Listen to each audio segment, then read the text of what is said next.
जय भीम नवोदय साथियों। मैं हूं राम लखन और आपका स्वागत है हमारे YouTube channel writing and speech में। और आप यदि हमारे चैनल पर नए हैं तो इसे सब्सक्राइब करें, बेल आइकन का बटन दबाएं, लाइक करें, कमेंट करें, ज़्यादा से ज़्यादा शेयर करें। बिना किसी भूमिका के आते सीधे टॉपिक पे। इसके पहले का एक टॉपिक था, आज के पहले का 20 नंबर टॉपिक था, क्या जाति प्रथा का उन्मूलन संभव है। और वो टॉपिक में जो हमने वीडियो डाला था वो पूरा टॉपिक नहीं था, उसमें कुछ छूटा हुआ था क्योंकि बड़ा लंबा हो रहा था, इसीलिए उसको पुनः जो है हमने जो बचा हुआ टॉपिक है उसका हिस्सा है उसका दोबारा जो है वीडियो बना रहे हैं। तो उसके साथ इसे ज़रूर सुने, तब ये पूरी बात समझ में आएगी कि आखिर परम पूज्य बाबा साहब अम्बेडकर किस टॉपिक में कितनी बात कहे हैं, किस तरह से समझाए हैं, और इसे अपडेट करके समझने में भी आसानी होगी कि आज के दौर में हम कैसे समझें कि इसकी उपयोगिता कैसी है। ठीक है, बिना किसी भूमिका सीधे टॉपिक पे आते हैं। बाबा साहब अम्बेडकर इसे बताते हैं कि क्या जाति प्रथा का उन्मूलन संभव है। इसी टॉपिक पर बात बुद्धिजीवी की हो रही थी, उसी बुद्धिजीवी में जिसमें बाबा साहब अम्बेडकर उस दौर में बता रहे हैं कि बुद्धिजीवी का मतलब है ब्राह्मण, क्योंकि सबसे ज़्यादा पढ़ा लिखा वही है, वो हर क्षेत्र में नेतृत्व कर रहा है। कोई भी समाज सुधार आंदोलन हो, चाहे राजनीतिक हो, आर्थिक हो, किसी भी तरह का कोई आंदोलन हो, उसमें ब्राह्मण की भूमिका अग्रणी रहती है। बट लेकिन जो आंदोलन यदि जाति प्रथा के उन्मूलन से है उसमें वो नहीं आता। इसी चीज़ को बाबा साहब अम्बेडकर बताते हैं कि वो क्यों नहीं आ रहा है, इसलिए चूँकि उसमें सबसे ज़्यादा हानि उसे ही होने वाली है। अब आते हैं इसमें, तो इसमें बाबा साहब अम्बेडकर बताते हैं कि जो बुद्धिजीवी है वो जो है नेतृत्व नहीं कर रहा, वह खुद जो है जाति का उन्मूलन नहीं कर रहा, तो फिर कैसे होगा। इसमें अब देखते हैं उस दौर में बाबा साहब अम्बेडकर बताते हैं कि जब बुद्धिजीवी वर्ग ही, जो बुद्धिजीवी है,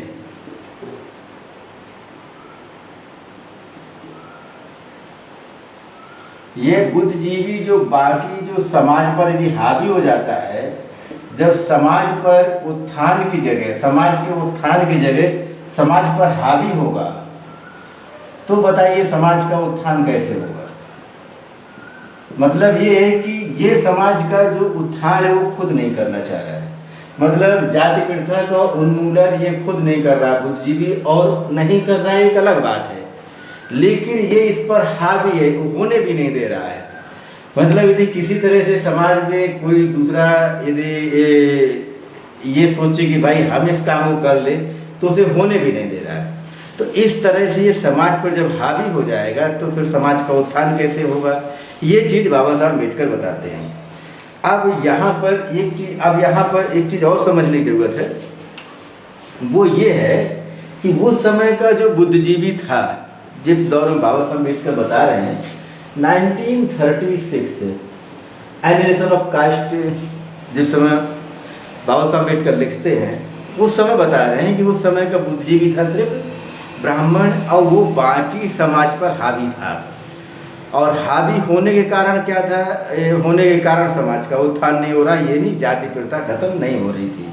समाज उत्थान का सबसे बड़ा बाधक है जाति प्रथा, और वो जाति प्रथा इसलिए खत्म नहीं हो रही थी क्योंकि ब्राह्मण किसी भी जगह अगुवाकारी नहीं कर रहा था या नेतृत्व नहीं कर रहा था, और बाकी लोग इतने समझदार पढ़े लिखे नहीं थे कि वो खुद उसका नेतृत्व करें। लेकिन आज के दौर में थोड़ी स्थितियां बदली हुई हैं, क्या काफ़ी कह सकते हैं।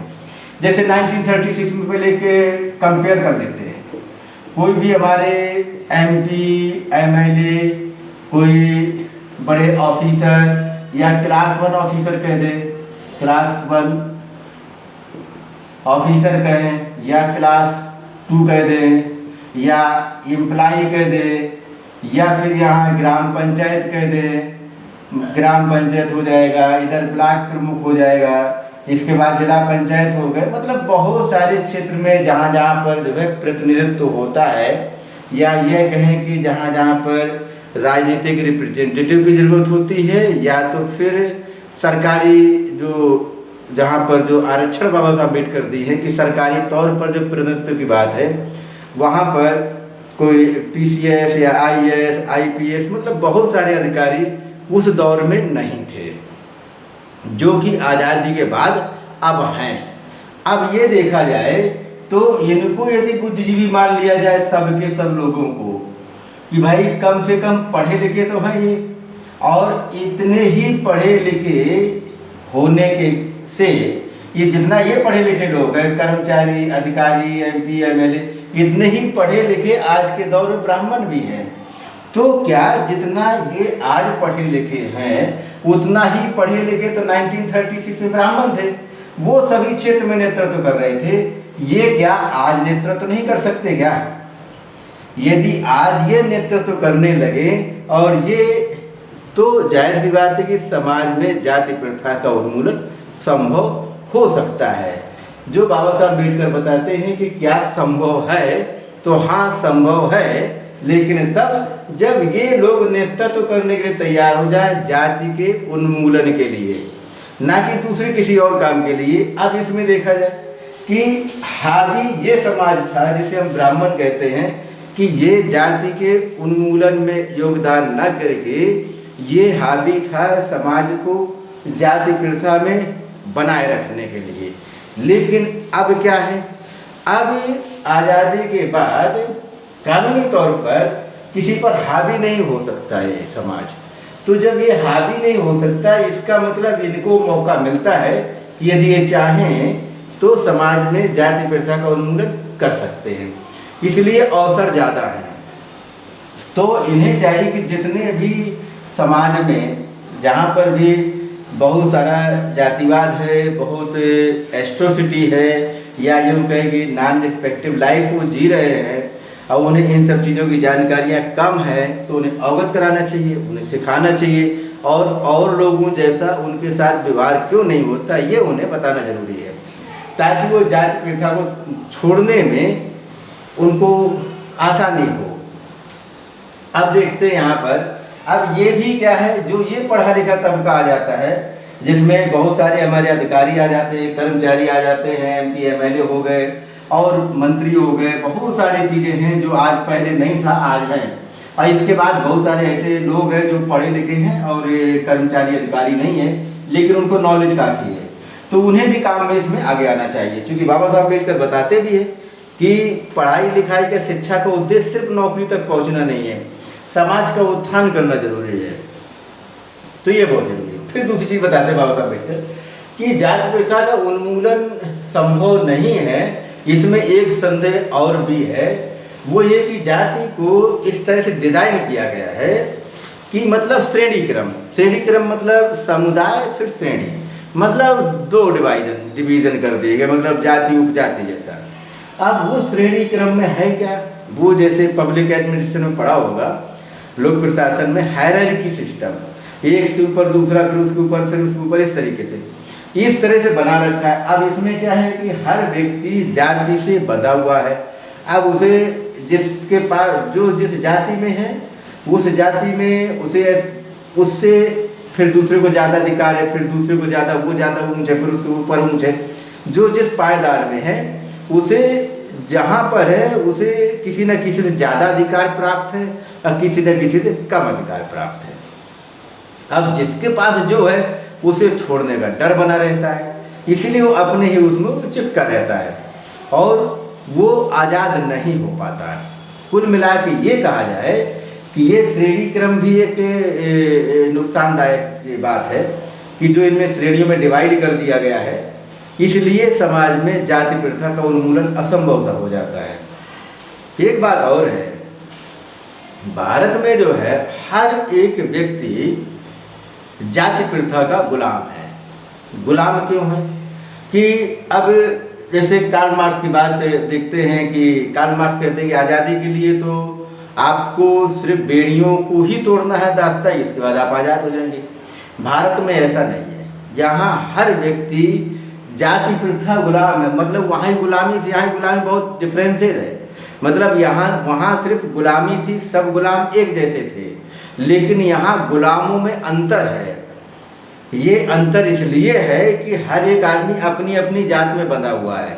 वो सब इकट्ठे कभी नहीं हो सकते। जब तक इकट्ठे नहीं होंगे क्रांति नहीं होगी।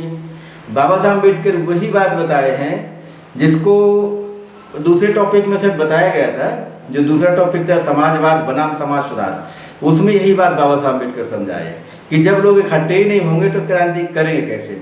तो जाति प्रथा का उन्मूलन इस तरह से भी यहाँ पर भी जो है असंभव हो जाता है, मुश्किल हो जाता है कि ये जाति प्रथा कैसे टूटेगी। इसके लिए मुश्किल बात ये भी है, एक तो ये कभी इकट्ठे नहीं होंगे, इकट्ठे क्रांति भी नहीं करेंगे, और इनको शंका बनी रहती है कि हमारे अपने अधिकारों में कहीं ना कहीं कटौती ना हो जाए। ये डाउट बना रहता है। इसी डाउट के कारण ये लोग जाति से बाहर निकलने का प्रयास नहीं करते, खुद भी नहीं करते और दूसरे लोगों को कोऑपरेट भी नहीं कर पाते। एक बात और बड़ी इम्पोर्टेंट है इसमें कि बाबा साहब अम्बेडकर बताते हैं कि यदि कोई व्यक्ति यहाँ पर जो हम बता रहे थे पढ़ा लिखा एक तबका भी है, यदि उसमें जातिवाद तोड़ने का एक हौसला भी आ जाए और वो जाति को तोड़ने के लिए अपने से कहीं उच्च जाति में शादी विवाह रोटी बेटी का संबंध बनाने का इच्छुक भी हो, तो ब्राह्मण इस बात को कह करके उन्हें मतलब मुंह बंद कर देते हैं उनका, या उनको रोक लेते हैं कि भाई आप अपने से नीचे वाले में आप जाति में रोटी बेटी का संबंध स्थापित कर सकते हैं, अपने से ऊपर नहीं जा सकते, इसलिए वो भी वही टूट जाते हैं। दूसरा चीज़ ये सबसे बड़ी समस्या यदि है कहीं तो यहाँ पर ये है कि जाति प्रथा के उन्मूलन के लिए सारा हिंदू समाज कभी इकट्ठे नहीं हो सकता। बस ये सबसे बड़ी समस्या इसमें है। और सारे हिंदू समाज में क्या है, यदि ब्राह्मण क्षत्रिय वैश्य को भी छोड़ दे तो बाकी जो शूद्र वर्ण हैं वो भी यदि पूरा इकट्ठा हो जाए तो जाति प्रथा को बहुत जल्दी खत्म किया जा सकता है। लेकिन वो सब इकट्ठे इसलिए नहीं हो पा रहा क्योंकि सब के सब अलग अलग टुकड़ों में बटे हुए हैं और वो एक होने के उनमें कोई चांस नहीं है, क्योंकि उनमें ये डाउट रहता है कि हमारे पास अधिकार ज़्यादा हैं, यदि हमने जाति खत्म कर दी तो हमारे अधिकार भी खत्म हो जाएंगे। यही सारी समस्याएं हैं। तो आज के दौर में यदि हम समझें इसको तो हमें यहाँ पर एक बात ये समझ में आती है कि जहाँ तक नेतृत्व की बात है, आज के दौर में नेतृत्व ज़्यादा हो सकता है, हर एक क्षेत्र में नेतृत्व हो सकता है। आज के दौर में बहुत सारे लोग पढ़े लिखे, हर गाँव में बहुत सारे लोग BA MA मिलेंगे, वो लोग अपने अपने समाज को नेतृत्व कर सकते हैं, अच्छी दिशा दे सकते हैं। और बहुत सारे अधिकारी भी हैं जो इंटेलेक्चुअल में गिने जाते हैं, वो भी समाज का नेतृत्व कर सकते हैं। बहुत सारे सांसद भी हैं, MLA भी हैं। आज ऐसा कोई भी जगह नहीं है जिस संस्थान में इवन पार्लियामेंट हो, चाहे तो विधानसभा हो, चाहे तो कोई और दूसरा संस्थान हो, जहाँ पर शेड्यूल कास्ट के लोग ना हो या OBC के लोग ना हो या ट्राइबल ना हो, सभी जगह हैं। तो फिर इन्हें नेतृत्व करना चाहिए और समाज को आगे ले जाना चाहिए। और ये विडम्बना के हो क्यों नहीं रहा है, क्योंकि उन्होंने शायद बाबा साहब के लिटरेचर को नहीं पढ़ा है, चूँकि एकेडमी में तो कहीं पढ़ाया नहीं जाता है, बाद में पढ़ने का समय नहीं मिला या जो भी रहा हो। लेकिन आज चाहिए कि जो भी लोग ये बातें सुन रहे हैं, समझ रहे हैं, कम से कम नेतृत्व करने में आगे जरूर आए। और नेतृत्व का मतलब सिर्फ राजनीति नहीं होता है, ये चीज़ तो दिमाग में बिठा लीजिए कि लीडरशिप में सिर्फ राजनीति नहीं होती, लीडरशिप का हिस्सा राजनीति होता है, राजनीति का हिस्सा लीडरशिप नहीं होता है। लीडरशिप के अंदर राजनीति आती है। तो आप लीडरशिप किसी और क्षेत्र में भी कर सकते हैं, लोगों को बेहतर दिशा दे सकते हैं, लोगों को अच्छी सोच पैदा कर सकते हैं, उन्हें अच्छा नेता चुनने में मदद कर सकते हैं बहुत सारे क्षेत्र में। और ये जो जाति प्रथा का उन्मूलन है, इसके लिए भी लोगों को सिखा सकते हैं, बता सकते हैं जाति की कमियां, जाति की विशेषताएं, जाति की वजह से आपका क्या नुकसान हुआ अभी तक, अभी भविष्य में क्या नुकसान हो सकता है, जाति क्यों खत्म करनी चाहिए। ये बहुत सारी चीज़ें आज के दौर में लोगों को समझाई जा सकती हैं। तो हो सकता है कि आज नहीं तो कल, कल नहीं तो परसों जाति खत्म होने के कगार पर आ जाए। ऐसा संभव है यदि प्रयास अभी किए जाएँ तो। Thank you very much. जय भीम, नमो बुद्धाय।